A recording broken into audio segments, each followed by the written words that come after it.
Chapter 9. Bad Counsel. Elliot had always dreamt of flying in an aeroplane. As his family couldn't afford a holiday abroad, he had wondered what it would be like to view the world from thousands of metres up in the air. But after 5 minutes of flying by Constellation, Elliot swore his feet would never leave the ground again. He knew Virgo had saved his life, but now Elliot worried he was in danger of losing it again, as his body spun wildly, climbing ever higher in the blinding glare of Virgo's constellation. He felt like a sock in a tumble dryer, a sock that was about to throw up its breakfast. Just as Elliot lost all sense of which end was up, his flight came to an abrupt halt. "What are you trying to—" he began, before being dumped on a pile of surprisingly firm cloud as Virgo's constellation flowed elegantly down to reform as her physical self. "Ow! You didn't have to drop me." "You're lucky I didn't drop you halfway across the Aegean Sea," said Virgo, running her fingers through her long silver hair. "You're heavier than you look. And you're welcome, by the way." "You too," Elliot replied, trying dizzily to stand. "Where are we?" "This is Elysium," Virgo announced grandly. "Welcome to my home." His vision still a little blurred from the flight, Elliot took a moment to adjust to the sunlit scene. But when he did, he saw he was in the most perfectly beautiful place. The bright sunshine beamed down on the cloud meadow in which they stood, which was filled with fruit trees straining under laden branches. In the distance one way, Elliot could make out a flawless glass pyramid that sparkled on the horizon like a huge diamond. In the other direction, a river babbled along the edge of the clouds, dropping into a waterfall that shimmered with refracted rainbow light. "Wow," whispered Elliot as he took in the paradise before him. So there really were other worlds. He found the thought strangely comforting. "I'd better get to the council chamber," said Virgo, gesturing towards the pyramid. "They need to know what you did." "What I did?" Elliot exclaimed indignantly. "I saved your stupid shiny head, which wouldn't have been in danger if you hadn't set the prisoner free. I told you not to." Elliot knew that there was an excellent answer to that point. He just didn't have it right then. "Stay here," Virgo commanded. "You can't tell me what to do," said Elliot defiantly. "No mortal has ever been to Elysium," said Virgo. "I need to handle this delicate situation with my expert tact and diplomacy. So stay here or I'll pick you up in my constellation and drop you on your curiously stubborn head." "What will they do?" Elliot conceded. "Something brilliant," Virgo said breezily. "The Zodiac Council has been supporting the immortal community for 2,000 years. This probably happens all the time. They'll have a contingency plan. It'll all be perfectly fine." "You did what?" Pisces shrieked over the commotion in the chamber as the Zodiac Council erupted in outrage. "Well, it was all a bit of an accident," Virgo began, every eye in the room making her feel only 600 years old. "You see, Elliot wasn't supposed to be in the prison." "You weren't supposed to be in the prison," snapped Cancer. "You were supposed to be ordering paper clips." "I know, but—" Virgo couldn't quite find the words. She was finding it unusually difficult to make herself sound completely right. This wasn't going as perfectly as she'd hoped. "You are a young, inexperienced counsellor," yelled Ares, his curled horns unfurling in fury. "In one day, you've disobeyed express orders not to visit Earth, released prisoner 42, and missed the final stationary order deadline this month. Explain yourself." As Virgo tried to justify what had happened since she'd left Elysium, she spotted Elliot sneaking into the chamber and hiding behind a marble pillar. She had told him to wait outside. Was the mortal child incapable of following any rules? "Whatever happened," she started uncertainly, "I felt that the most sensible course of action was to return here immediately and file a full report. I used my initiative." "Shame you didn't use your brain," shouted Scorpio, accidentally squashing a banana into Leo's eye with his pincers. "Well, there's only one thing for it," said Pisces. "We have to follow protocol." There was a long pause as the council silently approved the decision. Deny all knowledge, shouted Aquarius, raising his jug in salute. Precisely, agreed Pisces. Our official line is that we know nothing of prisoner 42's escape. Excellent, said Libra, weighing 2 muffins on her scales, and I table a motion that we deny all knowledge of denying all knowledge. Seconded, said Sagittarius, firing a pencil at a dartboard. This council knows nothing. Agreed, roared Leo. After all, we have a reputation to uphold as the council that knows nothing about anything. Sounds like an excellent course of action, said Virgo, relieved that the situation was back under control.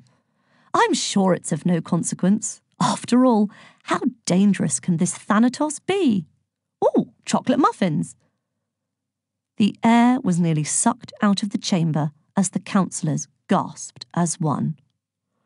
What did you say? Boomed Taurus. I said chocolate muffins, although I really must cut down, said Virgo. Now, about our paperclip supplier. Thanatos, said Capricorn, her horns pricked in anticipation. Where did you hear that? Oh, it was nothing, just the prisoner's name, sighed Virgo, thumbing a stationery catalogue. He's obviously suboptimal. Claims to be king of the demons. More like king of the dodos.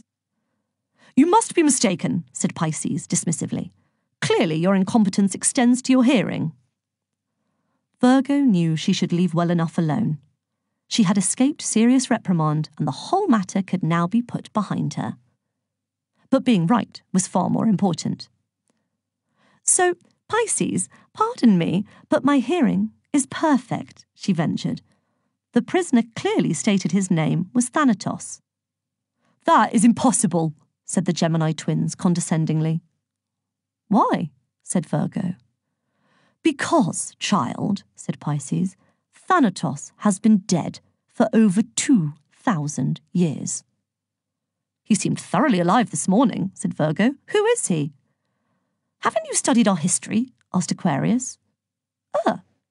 Yes, of course, said Virgo, finding it strange to say something that wasn't actually true. Elliot's head poked around the pillar. Virgo mouthed to him to move out of sight, but he replied with a mortal hand gesture she didn't entirely understand. Thanatos was...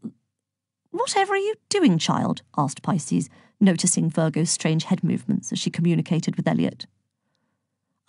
Nothing, just some exercises, she replied, noting it was slightly easier to say something untrue this time. As I was saying, Thanatos was the king of the demons, explained Pisces. You know that at least. Of course I do, said Virgo, embracing this curious new skill. She had no idea what Pisces was talking about. In all her years on the Zodiac Council, she'd barely been allowed to finish a sentence, let alone ask a question. For the first time, she realised this could be an advantage. That's right, it's all coming back now, she said. Thanatos was the son of Erebus, demon of darkness, said Capricorn. When Zeus became king of the gods, he made his best friend Erebus the king of the demons. Absolutely. Erebus, said Virgo authoritatively. Wasn't he the one who repaid Zeus's kindness by trying to overthrow him, snorted Taurus. Erebus wanted to rule the world himself, but he was no match for the king of the gods. Zeus took his cardia and slew him in noble combat. Of course, said Virgo, but then Thanatos took his father's place as demon king. Years later, he too craved Zeus's power, so he challenged him, said Sagittarius. But like father, like son, he was unequal to the task. Zeus killed him too. Absolutely, said Virgo. And so, the only trace that remains of Thanatos is his Chaos Stones, said Leo. Indeed, said Virgo. After all, the Chaos Stones control the elements, bleated Aries. Earth, air, water, and fire. They were a gift from Chaos herself, Erebus' mother. But Thanatos abused the power of the stones, using them to terrorize the mortals with earthquakes, hurricanes, floods, and infernos. Thanatos was determined to enslave mortal kind and rule the world. But Zeus won the Chaos Stones when he defeated Thanatos and used them to rid the realms of all the demons before he retired, took their cardia and exterminated the lot. And good riddance, explained Pisces. So you see, child, it is simply not possible for Thanatos to be prisoner 42. Hang on a minute, said Elliot, emerging from behind the pillar to the astonishment of everyone but Virgo.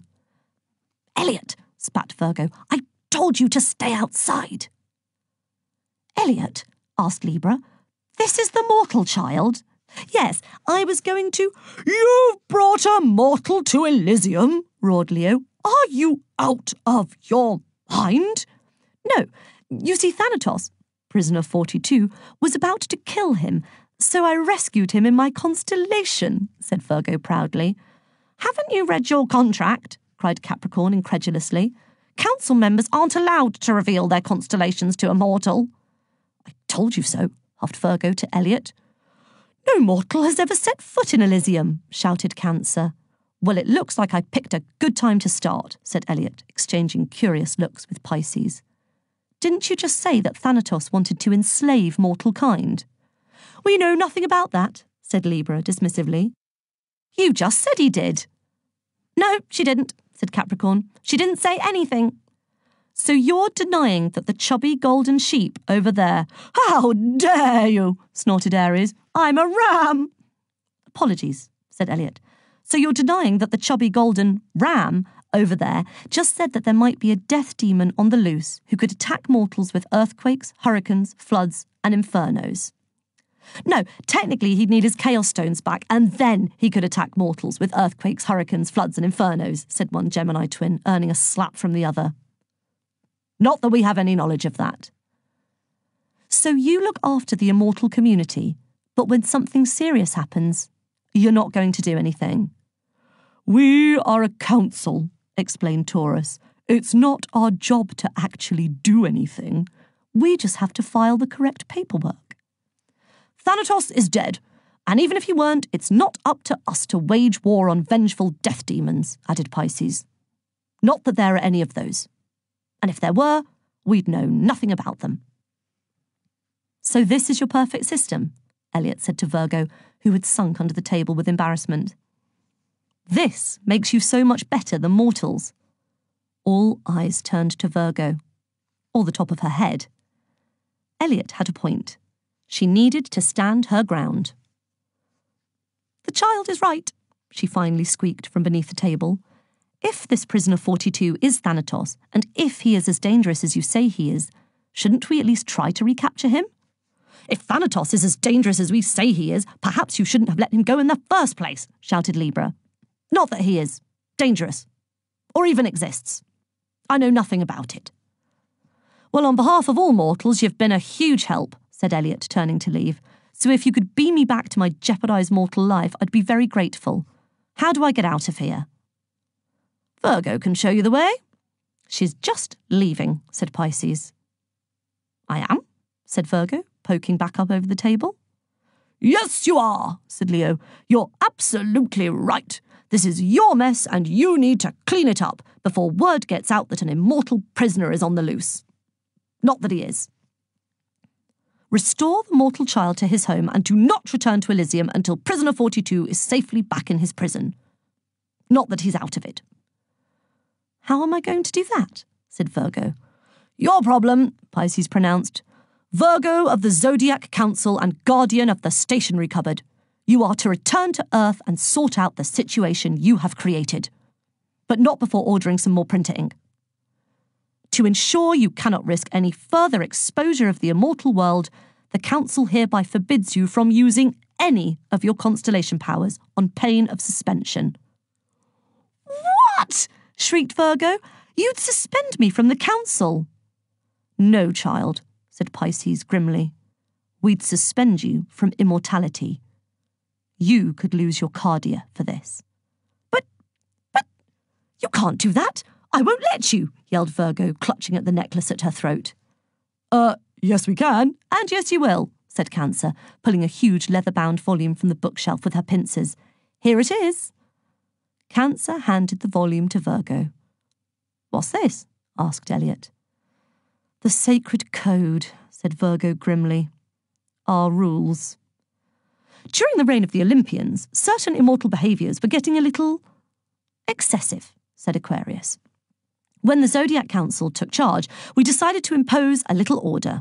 We made all immortals swear on the sticks that they would abide by the laws of the sacred code, explained Sagittarius, including Virgo. Elliot peered over Virgo's shoulder to read the first page, which was covered in pencil notations, post-it notes, and rude pictures in the margins. The Sacred Code, 12,349th edition. 1. All immortals have the right to ambrosia. B. Immortals cannot break mortal laws. 7. Immortals cannot herd giraffes on a Tuesday. X1C. Immortals cannot keep mortal money. F2. Immortals cannot wear socks with sandals.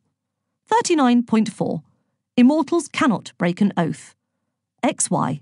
Immortals cannot push cotton buds too far into their ears. All rules subject to change with any or no notice.